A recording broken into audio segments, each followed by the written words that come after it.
El 30 de abril de 1945, una bala marcó el punto final de la guerra más devastadora de la historia moderna. O al menos, eso es lo que dicen los libros de historia.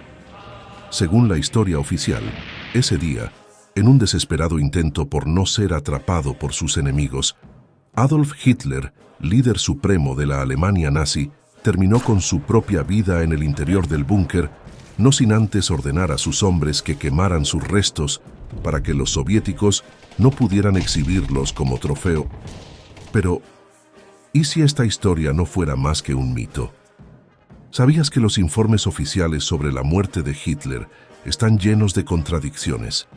Y si el Führer realmente hubiera escapado, ¿a dónde huiría? Como de costumbre, hemos investigado en profundidad, analizando todos los hechos históricos y teorías sobre la muerte del Führer, y te aseguro que hay más dudas que certezas sobre lo que realmente sucedió. Pero antes de seguir, si eres nuevo en el canal, suscríbete y activa la campanita para no perderte ninguno de nuestros emocionantes viajes al pasado. Y ahora sí, comencemos. 30 de abril de 1945. En 1945, el imperio alemán de Hitler daba sus últimos estertores. Las derrotas en las batallas de Stalingrado y Kursk, donde los ejércitos nazis sufrieron horrorosas pérdidas, supusieron el inicio de una espiral en caída libre para los alemanes, que fueron perdiendo batalla tras batalla. Para el 16 de abril, el ejército soviético sitiaba la ciudad de Berlín, que resistió con fuerza hasta el 2 de mayo. Y justo un día antes de la rendición de Berlín, a las 22:20, un locutor de la radio de Hamburgo compartió las siguientes palabras con el pueblo alemán. Nuestro Führer, Adolf Hitler, ha caído esta tarde en su puesto de comando en la Cancillería del Reich, luchando hasta su último aliento en contra del bolchevismo y por Alemania. Acto seguido, le cedió la palabra a Karl Dönitz, comandante en jefe de la Armada alemana y elegido por Hitler como su sucesor, quien alimentó la fantasía de los alemanes al decir que el Führer había muerto como un héroe, luchando en primera línea y decidido a defender Berlín hasta las últimas consecuencias. Sin embargo, esta versión sobre los últimos momentos del líder nazi contada a los alemanes difiere considerablemente de la que la gran mayoría de historiadores del mundo han narrado. La autopsia histórica de Adolf Hitler. Durante las últimas semanas de su vida, con su ciudad rodeada por el Ejército Rojo, formado por casi 2,5 millones de soldados, Hitler permaneció en Berlín, desde donde dirigió a sus tropas en un desesperado intento por repeler a un ejército 10 veces superior al suyo. Cuando los soviéticos lograron adentrarse en Berlín, tomando el control de varios barrios periféricos de la ciudad, Hitler, comprendiendo que no había escapatoria, tomó 2 decisiones. La primera fue casarse con su amante Eva Braun, con quien contrajo matrimonio dentro de su búnker el 28 o 29 de abril. La segunda fue terminar con su vida. Según la mayoría de los historiadores, el Führer ingirió una pastilla de cianuro antes de dispararse en la cabeza, un destino muy similar al de su nueva esposa, excepto que ella optó por prescindir del disparo. Obedientes a las órdenes de su Führer, que no quería que sus restos fueran exhibidos en un museo de Moscú, sus hombres empaparon su cuerpo con gasolina y le prendieron fuego, maniobra que funcionó de forma parcial, ya que la escasez de combustible provocó que las llamas no fueran capaces de destruir por completo los restos de Hitler. De esta manera, los hombres de Hitler reunieron los pocos restos que habían sobrevivido a las llamas y los enterraron en el agujero que había dejado la explosión de una bomba. Y así ocultaron los restos de Hitler por varios días. Una mandíbula nazi. La muerte de Hitler no tardó en desencadenar una larga serie de polémicas y teorías. El régimen nazi, que se había destacado gracias a su espectacular aparato de propaganda, tenía tal reputación que no pocas personas consideraron la posibilidad de que la muerte del Führer no fuera más que otro ardid del régimen nacionalsocialista. Y es que casi 5 décadas después de la derrota de los nazis, la Unión de Repúblicas Socialistas Soviéticas se derrumbó, cediendo su lugar a la recién nacida Federación Rusa. Pues ese mismo año, Rusia reconoció públicamente que ellos tenían algunos restos del líder nazi en su poder. Aparentemente, días después de la toma de Berlín, el Ejército Rojo encontró unos restos calcinados en los alrededores del búnker de Hitler. Entre estos restos irreconocibles se encontró una pieza crucial, una mandíbula humana. Acto seguido, partes de esta dentadura fueron enviadas a Moscú para ser sometidas a un análisis que reveló que aquellos dientes habían pertenecido a Hitler. La historia podría haber terminado aquí. Sin embargo, algo no cuadra. Si es verdad que los rusos tuvieron en su poder los restos de Hitler durante tanto tiempo, ¿por qué no dijeron nada hasta varias décadas después? Lo sorprendente es que durante muchos años los soviéticos, con Stalin a la cabeza, fueron unos de los mayores impulsores de la idea de que Hitler habría podido huir a alguna parte. Y si tenían los restos de Hitler en su poder, ¿por qué razón alimentaron la teoría de que Hitler podía haber escapado, en lugar de atribuirse la hazaña de haber eliminado al gran líder nazi? Pero es que además, durante muchos años los soviéticos se negaron a permitir que nadie realizara estudios sobre estos supuestos restos de Hitler que pudieran disipar las dudas. Y por si fuera poco, en 2009, la policía secreta rusa dijo que estos presuntos restos habían sido incinerados en 1970 y que sus cenizas fueron arrojadas a un río en la Alemania del Este en una extraña muestra de respeto hacia un enemigo tan despreciado. Pero entonces, ¿qué sucedió realmente con el cuerpo de Hitler? ¿Podría ser que los soviéticos en realidad no tuvieran ningún cuerpo y que Hitler se les escapara? Huecos en la historia. La noticia de la muerte de Hitler no se dio únicamente aquel 1 de mayo. El 3 de mayo de 1945, una emisora de radio en París afirmó haber recibido reportes donde se decía que Hitler había sido asesinado la noche del 21 de abril, luego de una discusión con sus propios generales, que superados por la presión, se hartaron de él. Y esta no fue la única versión sobre la muerte del Führer. Por ejemplo, una agencia de noticias japonesa llamada Domei informó que Hitler había muerto a causa de un ataque de artillería soviética.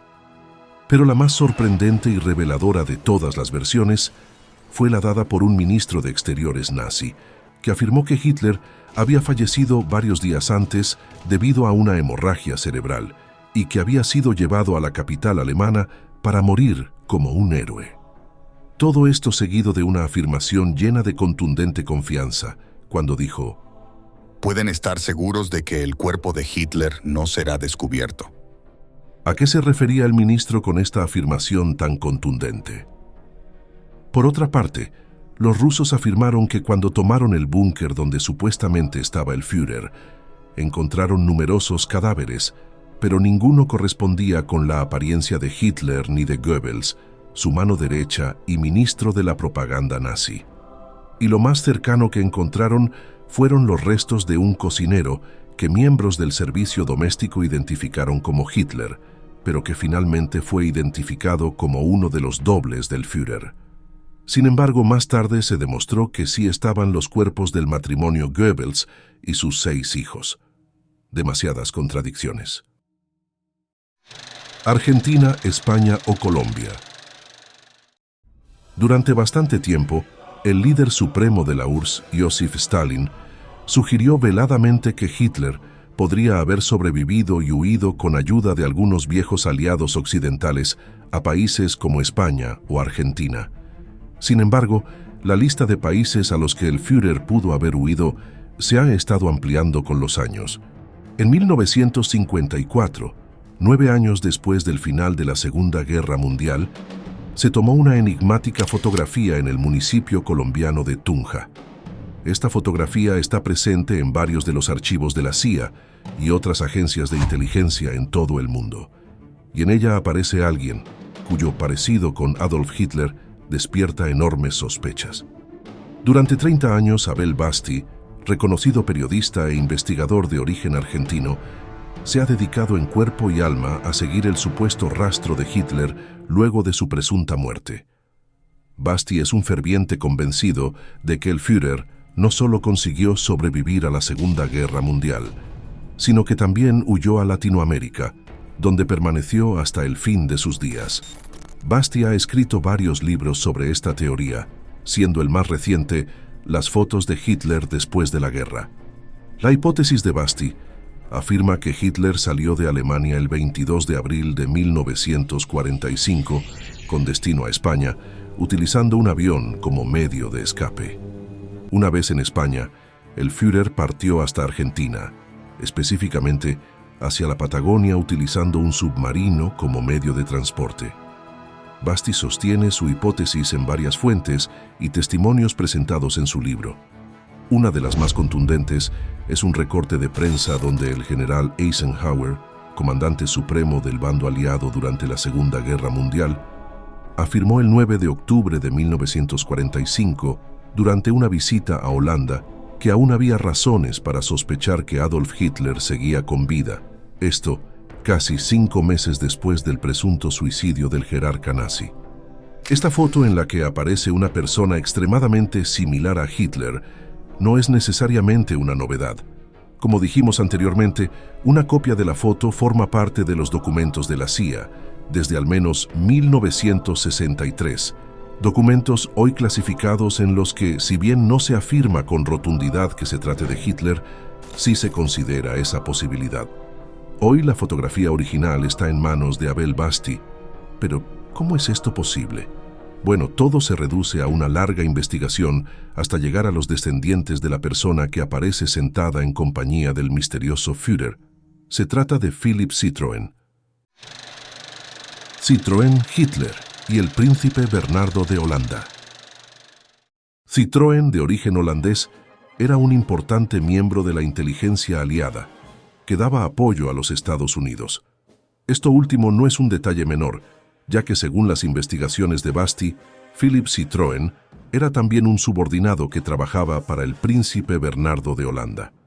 Y aquí está la clave, ya que el príncipe Bernardo llegó a servir como miembro honorario de caballería de las SS e incluso el hermano menor del príncipe había declarado públicamente su apoyo al partido nazi. Por esta y otras razones, el príncipe Bernardo siempre fue acusado a lo largo de su vida de pertenecer al partido nazi, ser un ferviente admirador del Führer y compartir sus ideas. Bernardo siempre negó todas estas acusaciones, aunque una larga lista de sus amigos, familiares y conocidos nunca ocultaron su admiración por las ideas de superioridad racial de los nazis. Después de la muerte del príncipe Bernardo en 2004, para confirmación de las sospechas de muchos, se encontró entre las pertenencias del príncipe un carnet que demostraba la colaboración y afinidad del príncipe por el régimen nazi. ¿Pero qué tiene todo esto que ver con la fotografía y la huida de Hitler a Latinoamérica? Para Basti está más que claro que esta fotografía se trata de una prueba de vida. El investigador está convencido de que, aún después de su derrota, Adolf Hitler seguía siendo muy popular y que sus ideas de superioridad racial seguían teniendo adeptos entre los poderosos. El investigador sostiene que esta foto fue tomada 9 años después, con la única intención de que los posibles aliados de Hitler supieran que el Führer seguía con vida y pudieran reconocerlo, para conseguir el apoyo económico necesario. Esto explicaría por qué Hitler aparecería en compañía de Philipp Citroën, un hombre de confianza del príncipe holandés. Y además se arriesgaría no solo a tomarse una foto, sino a tomarse una en la que tenía esa apariencia por la que sería fácilmente reconocible. La principal hipótesis de Basti es que ante el imparable avance del comunismo desde el este hacia el resto de Europa y del mundo, varios de los hombres más poderosos de la época apoyaron de forma directa o indirecta a Adolf Hitler, en un intento de que el enorme poder de la Alemania nazi sirviera para frenar el avance del gigante rojo. Así que, para finales de la guerra, con Bernardo de Holanda como uno de los elementos más importantes de esta operación, y con el apoyo económico de varios de los empresarios y políticos más poderosos del momento, se ideó un plan, una migración masiva de capital alemán que iría a parar a Occidente, especialmente a los Estados Unidos, y que se reciclaría para utilizarse como arma contra el avance del comunismo. Y por capital alemán, no nos referimos únicamente a armamentos o recursos industriales, como las grandes industrias que varios de los empresarios más poderosos de la época tenían en suelo alemán, sino sobre todo a una migración masiva de recursos humanos e intelectuales. Algo muy parecido a la Operación Paperclip, donde varios de los científicos e ingenieros más importantes del régimen nazi fueron reclutados por los servicios de inteligencia de los Estados Unidos. Y recuerden que Philipp Citroën, que aparece en la fotografía con el supuesto Hitler, además de ser la mano derecha del príncipe Bernardo, también trabajaba para la inteligencia de Estados Unidos durante la guerra. A todo esto hay que sumar que no pocos hombres de importancia en la jerarquía del Tercer Reich terminaron sus días en Argentina. Un claro ejemplo de esto fue Wilfred von Owen, un empresario y militar que, como muchos jóvenes de la época, cayó bajo el hechizo de Adolf Hitler y sus ideas, que prometían devolver la gloria y la dignidad a Alemania tras la derrota en la Primera Guerra Mundial. Von Owen, con solo 19 años, se unió al partido nazi y escaló hasta convertirse en nada más y nada menos que en la mano derecha de Joseph Goebbels, ministro de propaganda y hombre de confianza del Führer. Von Owen fue entrevistado en multitud de ocasiones. Su relación con Goebbels era tan estrecha que lo seguía a todas partes y era un miembro más de la familia. De tal forma que Goebbels tenía varios cuartos en su casa para que von Owen los ocupara en caso de que tuviera que quedarse a dormir. Pues bien, von Owen también confesó que fue el asistente de Goebbels hasta el 22 de abril de 1945, cuando Goebbels le contó que él y su familia irían a resguardarse al búnker junto a Hitler y otros mandos y le dio la orden directa de que huyera y escapara, cosa que hizo.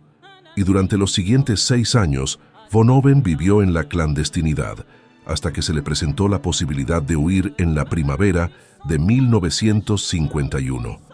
Cuando un argentino con nacionalidad alemana, llamado Carlos Schulz, le ofreció documentos falsos y le ayudó a huir a Argentina. Hay que tener en cuenta que inicialmente los rusos dijeron que no había rastro de la familia Goebbels en el búnker, pero más tarde dijeron que habían encontrado en las inmediaciones los cuerpos semicalcinados del matrimonio.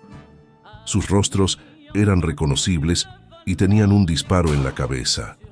Los cuerpos de sus 6 hijos también fueron hallados dentro del búnker en sus habitaciones, habían sido sedados y se les había suministrado una cápsula de cianuro.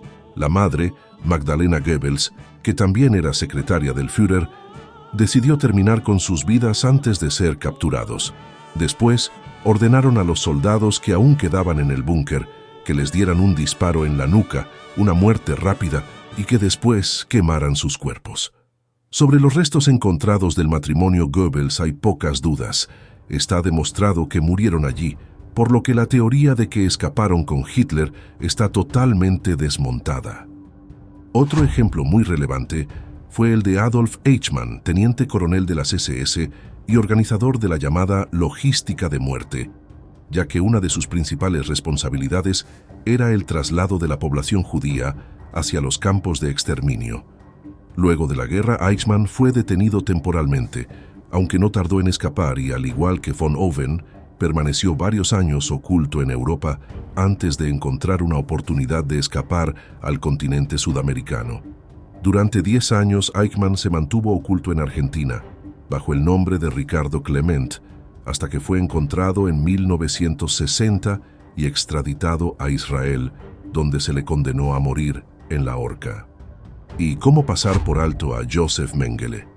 El ángel de la muerte, como se conoció también a este infame doctor, antropólogo y capitán de las SS, que formó parte del personal de Auschwitz y que era el encargado de decidir quiénes eran aptos para el trabajo y quiénes debían ser enviados a morir en las cámaras de gas. También estuvo viviendo una temporada en Argentina bajo el nombre de Gregor Helmut, además de huir a Paraguay luego de que su verdadera identidad fuera revelada, y luego a Brasil, donde acabaría muriendo. La idea de que Argentina se convirtió en una suerte de refugio nazi después de la guerra es en más de un sentido exagerada. Sin embargo, hace que la posibilidad de que Adolf Hitler haya formado parte de ellos no sea tan descabellada. Pero uno de los testimonios más sorprendentes y defendidos por Abel Basti para sustentar su teoría es el de Juan Pablo Ruppel, sobrino nieto de Hans Ruppel, comandante de una sección de las SS encargada de la seguridad personal de Hitler. Resulta que cuando Juan Pablo Ruppel tenía 15 años y vivía con su tío en Colonia Nievas, una localidad de Argentina, recibió la visita inesperada de un hombre que tenía su mismo apellido y del que no había oído hablar nunca. Se trataba del ya mencionado comandante Hans Ruppel, su tío abuelo. Esa fue la primera vez que le vio, y en esa visita fue cuando el comandante le contó que había llegado a Argentina en 1945. Y lo que me cuenta de que había venido al final de la guerra, en 1945, viajaron a la Patagonia Argentina en el mismo submarino. Schmidt, otro tío mío, Hans Ruppel, que viene a ser tío abuelo, y bueno, Hitler, Eva Braun y otras personas más que incluso nombran en las cartas que me dejó. No solo que me contó, digamos, personalmente, sino que me lo dejó por aquí. Pero no solo eso, sino que días más tarde, el comandante, que ya tenía 71 años, le dio una carta en la que le prometió que cuando fuera mayor de edad le haría un regalo, una colección de armas que habían pertenecido al mismo Adolf Hitler. Entre ellas una muy especial, una pistola Parabellum Luger calibre 45 y número de serie 5, que tenía un valor incalculable. Lo sorprendente es que más tarde, esa pistola fue requisada por la policía en un registro en su casa junto con otra colección de armas de la Segunda Guerra Mundial. La jueza que llevaba el caso determinó que las armas debían ser devueltas a su dueño, ya que poseía todos los permisos para su tenencia legal. Todas fueron devueltas, menos una, la pistola de Hitler. El arma nunca apareció y la jueza emitió una orden de búsqueda internacional, por lo que en la actualidad sigue siendo buscada por la Interpol de todo el mundo. Esta pistola está tasada actualmente por un valor de $15 millones. ¿Qué pasó realmente con Hitler? Como comenté al principio del video, hay muchas más dudas que certezas.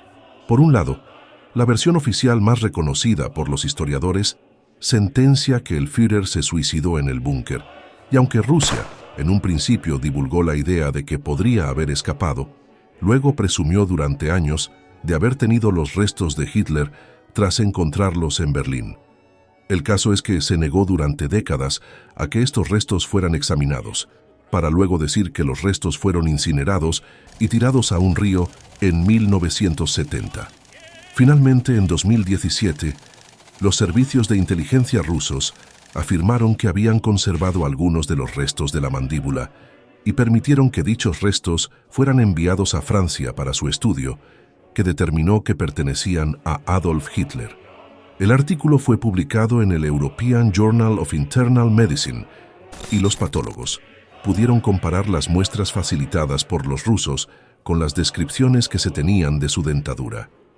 Descripciones que habían sido facilitadas por el dentista personal del Führer, Hugo Blaschke, llegando a la conclusión de que coincidían.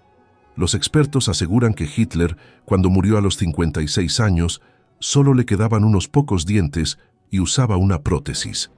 Pero entonces, ¿y la fotografía?